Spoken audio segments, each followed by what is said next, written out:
তো hello everyone, আমি রেশু আর তোমাদেরকে আবারও স্বাগত আমার একটা নতুন ব্লগে।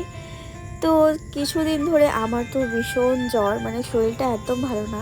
তাও কোনো রকম করে কলেজে যাচ্ছি অ্যাসাইনমেন্টের জন্য। আর আমাদের ঘরে এত বেশি জল জমেছে, মানে পুরো উঠান একেবারে ডুবে গেছে। তো যেমনটা তোমরা ভিডিওতে দেখতে পাচ্ছ, মানে ভীষণ আর এত জ্বর যাচ্ছে যে মানে মুখে রুচি একদম চলে গেছে, কিচ্ছু খেতে ইচ্ছে করছিল না। তো আমি এই 30 টাকার একটু ঝাল ম্যাগি নিয়ে আসলাম, মানে মশলাটা এত ঝাল ছিল, তো মানে একদম ফ্রেশ হয়ে গেল জিভটা। তো তার সাথে আমি কিনলাম ডিম।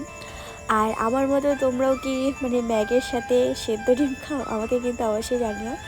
তো দেখতেই পারছো রাস্তাঘাট, মানে শিলিগুড়িতে কী যে হয়েছে কিছুদিন ধরে। তো এই বৃষ্টির মধ্যে আমার শরীরটা এত খারাপ যাচ্ছে কিছুদিন ধরে। তো সেই কারণে কিন্তু আমি ভিডিও পোস্ট করছি না, ব্লগ দিচ্ছি না। তো আজকের ভিডিওটাতে এটাই বলার ছিল। তো ব্লগটা কেমন লাগলো তোমাদের? ব্লগ না, মানে জাস্ট কিছু ইনফরমেশান ছিল।